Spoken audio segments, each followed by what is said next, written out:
जय हिंद दोस्तों। कैसे हैं आप सभी लोग। आशा करता हूं आप सभी ठीक होंगे, स्वस्थ होंगे और मौज कर रहे होंगे।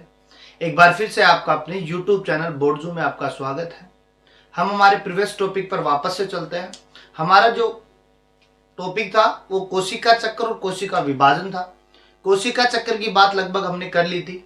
आगे हम पढ़ेंगे कोशिका विभाजन। कोशिका विभाजन को 3 भागों में डिवाइड करते हैं, समसूत्री, अर्धसूत्री और असूत्री। बेसिकली 2 ही होते हैं, समसूत्री और अर्धसूत्री। असूत्री जो होता है वो बहुत कम पाया जाता है, केवल जीवाणुओं में पाया जाता है। तो अपन केवल 2 की बात करेंगे, समसूत्री और अर्धसूत्री की। तो सबसे पहले हमने हेडिंग लगा दी है समसूत्री विभाजन, माइटोसिस बोल दिया है। करना क्या है, इस माइटोसिस को पढ़ने के लिए हमें इसके 2 पार्ट करने हैं। इसके हमें कितने पार्ट करने हैं? 2 पार्ट करने हैं। और 2 पार्टों को हम बांटेंगे कैसे बेटा? एक को हम लिखेंगे केंद्रक विभाजन, एक को हम क्या लिखेंगे? केंद्रक विभाजन। और दूसरे को हम क्या लिखेंगे? कोशिका द्रव्य विभाजन। दूसरे को हम क्या लिखेंगे? कोशिका द्रव्य विभाजन।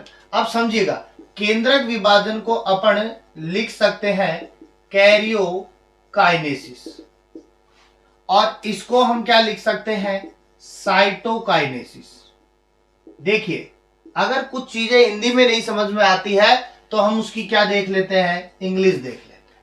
अब समझिए, ये जो केंद्रक विभाजन है इसकी 4 प्रावस्थाएं हैं। कितनी प्रावस्थाएं हैं? 4 प्रावस्थाएं। ये कह सकते हैं कि केंद्रक विभाजन को 4 भागों में डिवाइड करेंगे और उन्हीं 4 भागों के बेस पर हम आगे पढ़ेंगे कि कैसे साइटोकाइनेसिस तक पहुंचेंगे। तो पहला हो जाएगा प्रोफेज, पहला हो जाएगा प्रोफेज। दूसरा हो जाएगा मेटाफेज, तीसरा हो जाएगा एनाफेज और चौथा हो जाएगा टीलोफेज। ध्यान से समझिएगा, पहला प्रोफेज, दूसरा मेटाफेज, तीसरा एनाफेज और चौथा टीलोफेज।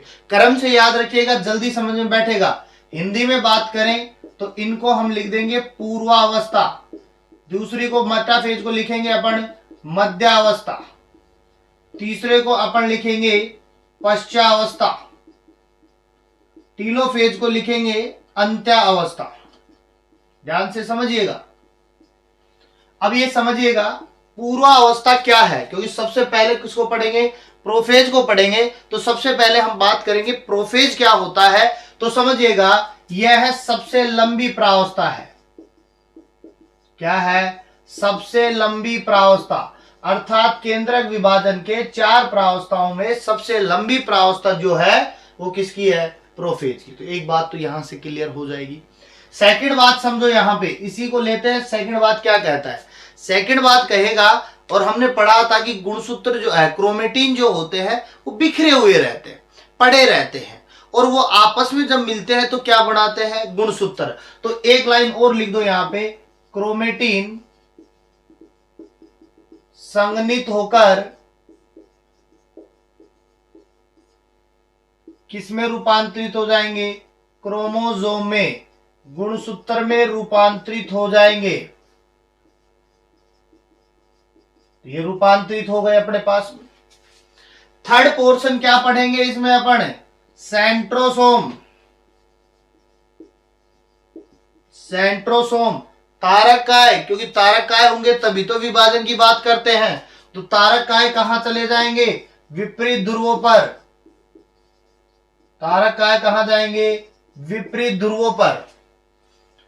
चौथी बात क्या करेंगे यहां पे? अब ये तारक काय आगे आएंगे किस पे? तर्कु तंतु पे। तो हम क्या लिखेंगे? तर्कु तंतुओं का निर्माण प्रारंभ हो जाता है। तो याद रखिएगा, तर्कु तंतुओं का निर्माण कहां होगा? प्रोफेज में होगा। सेंट्रोसोम विपरीत ध्रुवों पर किस में जाएंगे? प्रोफेज में जाएंगे। क्रोमेटिन संघनित होकर गुणसूत्र किस में रूपांतरित करेंगे? प्रोफेज में करेंगे। और अंतिम लिख देंगे अपन सभी कोशिकांग, सभी कोशिकांग विलुप्त हो जाते हैं। कहां हो जाएंगे? विलुप्त हो जाएंगे। और सबसे बड़ी बात होती है, कोशिकांग तो विलुप्त हो रही हैं, लेकिन हमें पता है कि केंद्रक के चारों तरफ एक आवरण भी पाया जाता है, तो उसको तोड़ना भी जरूरी है, केंद्रिका को तोड़ना भी जरूरी है। तो हम लिख देंगे केंद्रक आवरण यानी एनएम, न्यूक्लियस मेम्ब्रेन, और न्यूक्लियोलस दोनों क्या हो जाएंगे, गायब हो जाएंगे। तो समझिएगा कि ये अपने पास में एक गोल सा चक्कर है, और इस गोल से चक्कर के अंदर हम केंद्रक विभाजन की प्रथम प्रावस्था प्रोफेज को करेंगे। अब प्रोफेज में हमने लिखा क्या, क्रोमेटिन संघनित होकर क्रोमोसोम बनाते हैं, तो क्रोमेटिन इस प्रकार से पाए जाते हैं, तो हम लिख देंगे संघनित हो रहे हैं। तो यहां से हमने क्या बनाया, ये हमने क्रोमेटिड बना दिए, तो ये आपस में क्या होते जा रहे हैं, संघनित होते जा रहे हैं। तो ये अपने पास में क्या है, बिखरी हुई अवस्था में है, कहीं पर इनकी जगह निश्चित नहीं है। और यहां अंतिम पोर्शन पर अपन धीरे धीरे टुकड़ों में किसका निर्माण करते जाएंगे, सेंट्रोसोम का और तरकु तंतुओं का, क्योंकि ये गुणसूत्र कहां आकर जुड़ेंगे, इस पे जुड़ेंगे, किस पे जुड़ेंगे, तरकु तंतुओं पर जुड़ेंगे। किस पर जुड़ेंगे, तरकु तंतुओं पर जुड़ेंगे। तो इस प्रकार से प्रोफेज प्रावस्था को हम समझ सकते हैं। तो अब ये जो प्रावस्था अपने पास बनी है, ये कौन सी बनी है, प्रोफेज प्रावस्था बनी है। कौन सी प्रावस्था बनी है, प्रोफेज प्रावस्था बनी है। इसके अलावा याद रखिएगा, ये जो सेंट्रोसोम है, ये सेंट्रोसोम जो है, ये किसको विकृत करती हैं, सूक्ष्म तंतुओं को। किसको करेगी, सूक्ष्म तंतुओं को, या हम यहां लिखेंगे सूक्ष्म नलिकाओं को। तारकाएं जो होंगे वो सूक्ष्म नलिकाओं को क्या कर देंगे, विकृत कर देंगे, और ये प्रावस्था क्या कहलाएगी, एस्टर प्रावस्था कहलाएगी। कौन सी प्रावस्था कहलाएगी, एस्टर प्रावस्था कहलाएगी। ये क्वेश्चन बहुत बार पूछा जाता है कि सेंट्रोसोम किसको विकृत करता है प्रोफेज में, सूक्ष्म नलिकाओं को, और प्रावस्था क्या कहलाएगी, एस्टर कहलाएगी। तो इस प्रकार से प्रोफेज प्रावस्था को हम पढ़ सकते हैं। समझ गए बात को। तो इसका एक छोटा सा स्क्रीनशॉट लीजिए, आगे समझते हैं। बात करेंगे प्रोफेज के बाद में हम किसकी बात करेंगे, मेटाफेज की बात करेंगे। और देखो मेटाफेज से पहले अगर हम बात करेंगे माइटोसिस के बारे में किसने बताया, तो याद रखिएगा वॉल्टर फ्लेमिंग ने बताया। किसने बताया, वॉल्टर फ्लेमिंग ने बताया। और दूसरी बात करें, इन्होंने बताया था जंतुओं में। किसने बताया था, जंतुओं में। और अगर प्लांट्स की बात करें तो प्लांट्स में बताया था स्ट्रॉसबर्गर ने। किसने बताया था, स्ट्रॉसबर्गर ने। अब आते हैं देखो टॉपिक पे, मेटाफेज की बात करेंगे, मध्यावस्था की बात करेंगे। तो ध्यान से समझिएगा, मैं टॉपिक एक एक चीज को ध्यान से समझिएगा। यहां पर हमने सेम वही चीज बना दी जो प्रोफेज के अंदर अपन ने एक गोल सा चक्कर बनाया था। ये चक्कर अपना बन करके रेडी हो गया, ठीक है। इस चक्कर में हम क्या क्या बना देंगे, जो पहले की चीजें थी। तो यहां पर क्या बन गए थे, गुणसूत्र, तरकु तंतु। तो ये हम तरकु तंतु बना दे, देखो ये हमने तरकु तंतु यहां पे क्या कर दिए हैं, रेडी कर दिए। एक काम अपना कंप्लीट हो चुका है। वहां पर अपने पास में सेंट्रोसोम विपरीत ध्रुवों पर चले गए थे, तरकु तंतुओं का निर्माण हो गया था। अब सुनो क्या क्या कहता है लाइन, तो समझिएगा। मेटाफेज में कह रहे हैं केंद्रक आवरण पूर्ण रूप से विकटित हो जाता है। तो प्रोफेज के अंदर ही हमने केंद्रक झिल्ली को तोड़ दी थी। अब यहां पर आकर के पूर्ण रूप से क्या हो जाएगी, विकटित हो जाएगी। केंद्रक झिल्ली का नामो निशान क्या कर देंगे, खत्म कर देंगे। खत्म करेंगे लेकिन बाहर आएंगे वापस से, लेकिन मेटाफेज में हम क्या कर देंगे, पूर्ण रूप से खत्म कर देंगे। दूसरी लाइन मैंने लिखी है, गुणसूत्र स्पष्ट रूप से दिखाई देते हैं। तो वहां क्रोमेटिन संघनित होकर क्या बना रहे थे, गुणसूत्र बना रहे थे। वहां दिखाई नहीं दे रहे थे, लेकिन यहां गुणसूत्र स्पष्ट रूप से दिखाई दे रहे हैं। इसलिए अगर आपसे कोई पूछे कि गुणसूत्रों का अध्ययन कहां करते हैं, तो वो मेटाफेज में करते हैं, क्योंकि मेटाफेज में गुणसूत्र स्पष्ट रूप से दिखाई देने लग जाते हैं। पहली बात। दूसरी बात, गुणसूत्र साइटोप्लाज्म में फैल जाते हैं, यानी केंद्रक झिल्ली टूट गई तो कहां आ जाएंगे, कोशिका द्रव्य में, और वहां पर क्या हो जाएंगे, फैल जाएंगे, फैले हुए रहेंगे। नेक्स्ट क्या लिख रहा है, तरकु तंतु गुणसूत्र के काइनेटोकोर से जुड़ जाते हैं, क्योंकि अपने पास में ये संरचना थी, यहां से यूं संरचना थी, फिर ये संरचना थी, फिर ये संरचना थी, और ये संरचना थी। तो ये जो बीच वाला जो पोर्शन था, इसको हम क्या लिख रहे थे, सेंट्रोमियर लिख रहे थे। और बीच के अंदर ये जो दो संरचनाएं थी इनको क्या लिख रहे थे, काइनेटोकोर। तो ये काइनेटोकोर किससे जुड़ेगा, तरकु तंतुओं से। तो देखो यहां हमने जोड़ दिया सेंट्रोमियर, इसके साथ में क्या अटैच हो जाएगा, काइनेटोकोर, और हमने यहां पे ये संरचना बना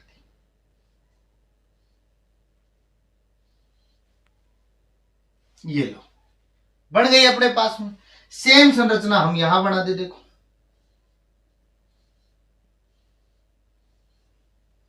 एक और बना दो यहां पे, ये लो। क्या कोई चेंजेस कर रहे हैं क्या हम, नहीं, हमने लाइन के अकॉर्डिंग बढ़ा तरकु तंतु गुणसूत्र के काइनेटोकोर से। ये जो बीच के अंतर्गत ये जो संरचना पाई जाएगी इससे आकर के ये जुड़ जाएंगे काइनेटोकोर से। सेंट्रोमियर के अंदर दो काइनेटोकोर पाए जाते हैं और वो दोनों इसको क्या करेंगे, बाइंड कर देंगे। नेक्स्ट लाइन क्या लिख रहे हैं, गुणसूत्र मध्य रेखा पर आ जाते हैं, क्योंकि मेटाफेज का नाम क्या है, मध्यावस्था। तो गुणसूत्र सारे कहां बैठे हुए हैं, मध्यावस्था में, कहीं भी नहीं जाएंगे। तो ये हमारे पास में किसकी बात हो गई, मेटाफेज की। अब इसी बात को हम एनाफेज पे अप्लाई करेंगे, तो कैसे करेंगे, तो समझो। ये हमने वही गोल सा चक्कर बना दिया, वही हमने बीच ऊपर की और नीचे की ओर सेंट्रोसोम लगा दिए, फिर हमने तरकु तंतुओं का फॉर्मेशन करना स्टार्ट कर दिया। समझते जाना ध्यान से, ये हमने बांट दिया। अब इन लाइनों को समझे या इसकी व्याख्यान को समझे उससे पहले आप दो चीजें पढ़ लो कि एनाफेज के अंदर एक तो हो जाएगा सेंट्रोमियर का विघटन, सेंट्रोमियर का क्या हो जाएगा, विघटन हो जाएगा। सेंट्रोमियर दो भागों में डिवाइड हो जाएगा। एक बात तो ये समझो। दूसरी बात ये समझो, सिस्टर क्रोमेटिड भी अलग हो जाएंगे, सिस्टर क्रोमेटिड भी अलग हो जाएंगे। ये दो पॉइंट याद रखो, एनाफेज आपको ऑटोमेटिक समझ में आ जाएगी। एनाफेज में केवल दो लाइन याद रखो, सेंट्रोमियर का विघटन हो जाता है, सिस्टर क्रोमेटिड अलग हो जाती है। क्यों, तो समझो, ये तो थे क्रोमेटिन, क्रोमेटिन मिलकर क्या बनाए, क्रोमेटिड, क्रोमेटिड आपस में दो बने, ये सिस्टर क्रोमेटिड हो गए, बीच में कौन बैठा, सेंट्रोमियर। तो सेंट्रोमियर हटा, क्रोमेटिड भी क्या हो गए, अलग अलग हो गए। तो लाइन क्या कहती है, गुणसूत्र अलग अलग हो जाते हैं। एक बात तो क्या हो गई, गुणसूत्र अलग अलग हो जाएंगे। तो समझो ये सेंट्रोमियर था, ये क्रोमेटिड आ गए अपने पास में दो। अब ये क्रोमेटिड दो, ये इधर अलग चला जाएगा, ये क्या हो जाएगा, अलग हो जाएगा। तो अब क्या कह रहा है, गुणसूत्र विपरीत ध्रुवों की ओर चले जाते हैं, आधे नीचे हो जाएंगे, आधे ऊपर चले जाएंगे। कैसे हो जाएंगे, तो समझो, बीच में बढ़ाया, सेंट्रोमियर का विघटन हुआ, एक ये बढ़ा दिया, एक ये बढ़ा दिया, एक यहां लगा दिया, एक यहां लगा दिया, एक यहां लगा दिया, एक यहां लगा दिया, ऊपर आ जाओ, एक यहां लगा दिया, एक यहां लगा दिया, ये लगा दिया। अब समझो, यहां इस बात को ध्यान से समझो कि इनके पीछे अलग करने के पीछे रीजन क्या है, क्योंकि क्वेश्चन बनता है गुणसूत्र की आकृति का अध्ययन कहां किया जाएगा, आकृति का अध्ययन कहां किया जाएगा। तो गुणसूत्र की आकृति का अध्ययन एनाफेज में किया जाएगा। किसमें, एनाफेज में। क्यों, क्योंकि गुणसूत्रों की आकृति होती है, वी शेप में भी होती है, आई शेप में भी होती है, एल शेप में भी होती है और जे शेप में भी होती है। क्योंकि अपने पास में गुणसूत्रों के जो प्रकार थे वो हमने पहले पढ़े थे। तो गुणसूत्र मेटासेंट्रिक भी होते हैं, सब मेटासेंट्रिक भी होते हैं, एक्रोसेंट्रिक भी होते हैं और टीलोसेंट्रिक भी होते हैं। तो ये जो वी, आई, एल और जे, ये कब बनेगा, जब सेंट्रोमियर टूटेगा, जब सिस्टर क्रोमेटिड अलग होंगे, तब वी, आई, एल, जे का निर्माण होगा। अब हमने जो बनाया तो वो देखो, आपको क्या दिख रहा है, वी शेप में दिख रहा है। किस शेप में दिख रहा है, वी शेप में। तो हमें यह पता चल चुका है कि गुणसूत्र की आकृति कहां बनेगी, एनाफेज अवस्था में बनेगी। कहां बनेगी, एनाफेज अवस्था में। तो इस प्रकार से हम मेटाफेज और एनाफेज को समझ सकते हैं। तो यहां से यहां तक परिवर्तन कर रहे हैं और इस परिवर्तन में हमें टाइम बहुत लग रहा है, समय बहुत लग रहा है, समझ रहे हो बात को। लेकिन कार्य भी तो कर रहा है। उसी प्रकार जीवन में परिवर्तन लाने के लिए कठिन परिश्रम की आवश्यकता होती है। बिना कठिन परिश्रम के आप जीवन में परिवर्तन नहीं ला पाओगे।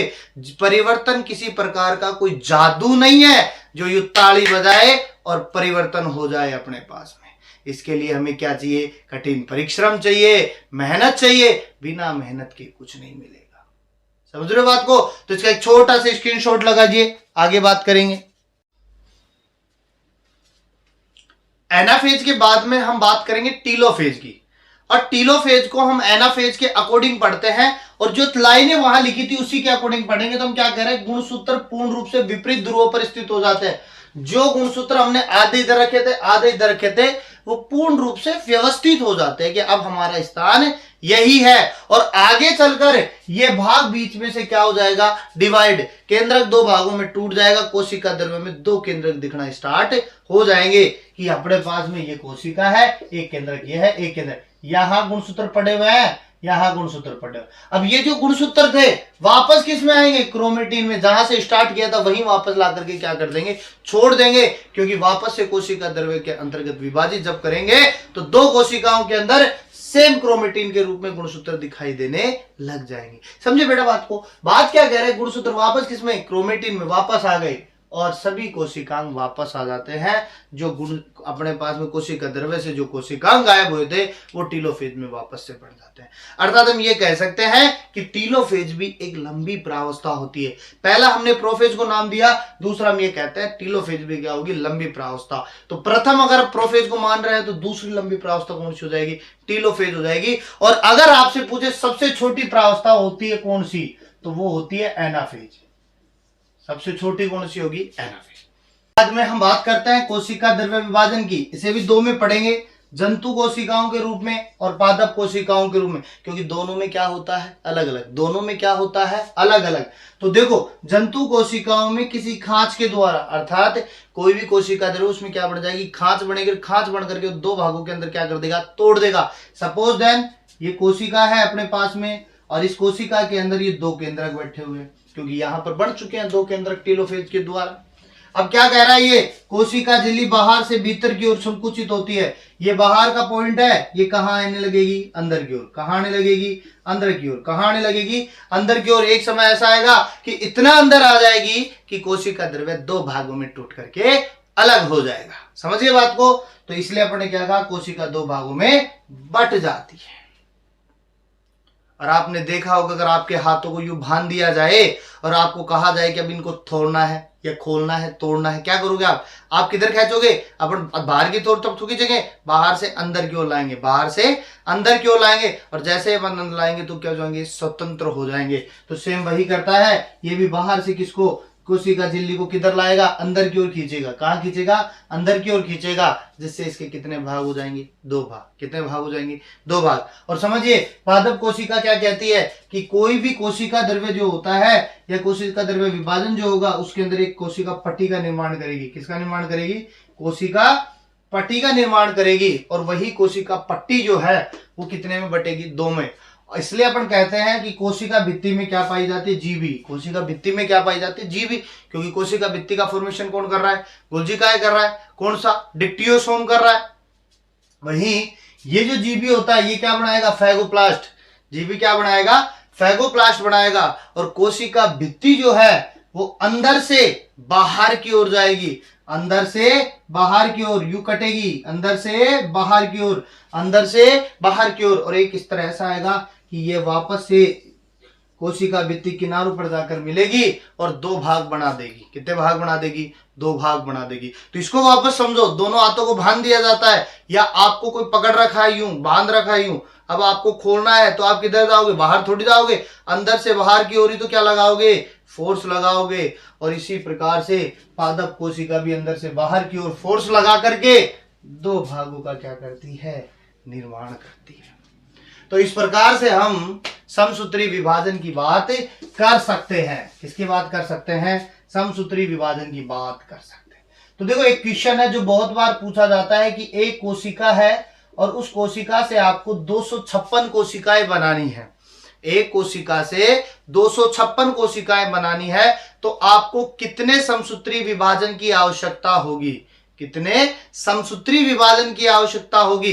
तो पहली बात तो हमें ये समझ में आती है कि एक बार समसूत्री विभाजन करेंगे तो 2 हो जाएंगे, और दोनों में समसूत्री विभाजन करेंगे तो 4 हो जाएंगे। तो हमें सीधी सी बात है, एक में करेंगे तो 2, 2 में करेंगे तो 4, 4 में करेंगे तो 8, 8 में करेंगे तो 16, 16 में करेंगे तो 32, 32 में करेंगे तो 64, और 64 में 128, और 128 में 256, और ये 8 बार विभाजित होकर की कितनी कोशिका बनाएगी, 256 कोशिका। क्योंकि हम पढ़ते ही यही है कि ये जो 2n है ये द्विगुणित कोशिका है, ये वापस से किस में आ जाएगी, 2n में आ जाएगी। कितने बने, 2 बन गए एक से, फिर वापस से अपन इसको करेंगे तो फिर इसको 2n में बांट देंगे, इसको 2n में बांट देंगे। ये कितनी बनी, 4 हो गई। अब इन 4 में वापस से करो तो 2 ये बनाएगी, 2 ये बनाएगी, 2 ये बनाएगी, 2 ये बनाएगी, तो 16 हो जाएंगी। फिर 16 में करो 32, 32 में करो 64, 64 में करो 128, 128 में करो 256। तो इसलिए एक कोशिका में 256 कोशिका बनाने के लिए कितने विभाजनों की आवश्यकता होगी, 8 समसूत्री विभाजनों की आवश्यकता होगी। समझे बात को। तो इसका छोटा सा स्क्रीनशॉट लीजिए, आगे बात करेंगे।